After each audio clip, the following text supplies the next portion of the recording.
चला तर मंडळी, हे झाड कशाचं आहे तुम्ही कमेंटमध्ये नक्की सांगा. तर चला, रोज रोज पोहे आणि उपमा खाऊन कंटाळा आला आहे, तर आज आपण नवीन नाश्ता बनवूया. त्यासाठी आपल्याला आदल्याच दिवशी तयारी करायची आहे.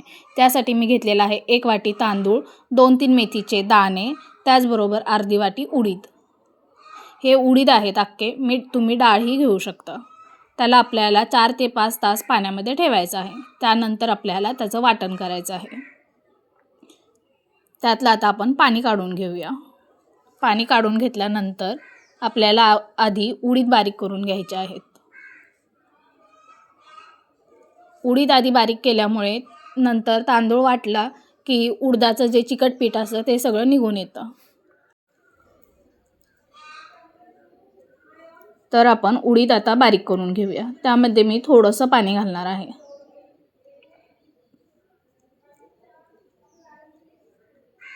आता उडीद बारीक झालेले आहेत, तर ते आपण एका पातेल्यामध्ये काढून घेऊया.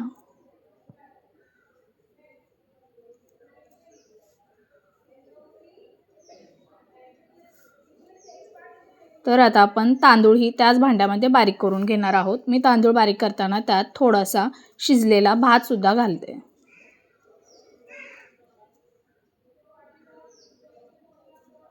तर आपण थोडासा भात त्यामध्ये घालून घेऊया. तर आता हे सुद्धा आपल्याला वाटून घ्यायचं आहे. डोशाचं बॅटर बनवताना जास्त पाणी घालायचं नाही. जर आपल्याला घट्ट वाटलं तर आपण सकाळी दुसऱ्या दिवशी थोडंसं पाणी त्यामध्ये घालू शकतो. तर आता हे आपण तांदूळ वाटलेला तो पण आपण उडीद डाळ आधी वाटली होती त्यामध्येच काढून घ्यायचं आहे. त्या भांड्यामध्ये मी थोडंसं पाणी घालून ते भांड्यातलं पीठ सगळं काढून घेतलं आहे.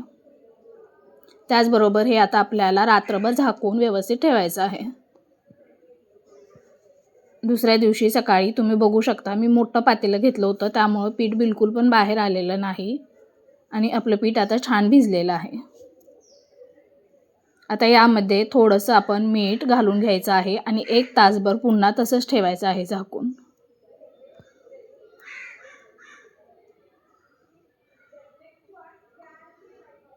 मीठ घालून आपल्याला हलवून घ्यायचं आहे.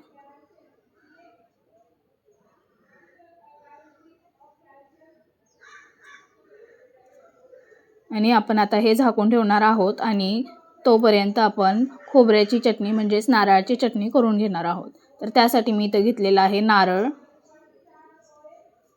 मी खोवलेला नारळ घेतला आहे, तुम्ही कापही घेऊ शकता. त्याचबरोबर त्यात घालणार आहोत आपण रोस्टेड चना डाळ म्हणजेच भाजका डाळ. त्यामध्ये घालूया हिरवी मिरची, आलं, लसणाच्या 2 पाकळ्या आणि थोडंसं मीठ घालून आपल्याला त्याचं बारीक करून घ्यायचं आहे. नंतर इथं फोडणीसाठी मी घेतलेला आहे मोहरी, जिरं, कढीपत्ता,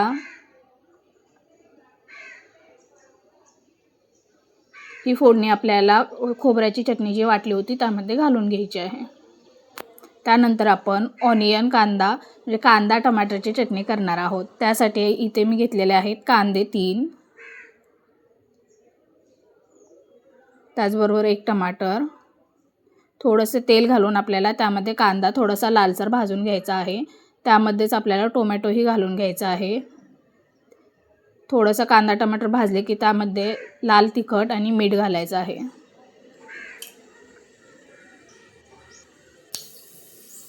ते वाटण झाले की आपल्याला त्यामध्ये ही नुसती मोहरीची फोडणी देऊन घ्यायची आहे. आता आपण बनवूया डोसा. डोशासाठी आपण पीठ तयार ठेवलेलं होतं.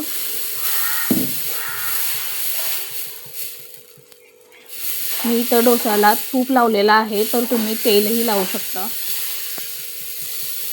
तर इथे मी रात्री चपाती बनवल्यानंतर तवा तसाच झाकून ठेवलेला होता. चपातीच्या तव्यात सुद्धा डोसा खूप छान होतात.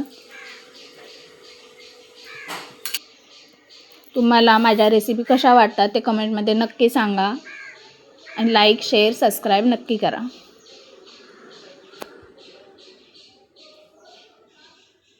पाहू शकता किती पटकन चपातीच्या तव्यात सुद्धा डोसा निघतो.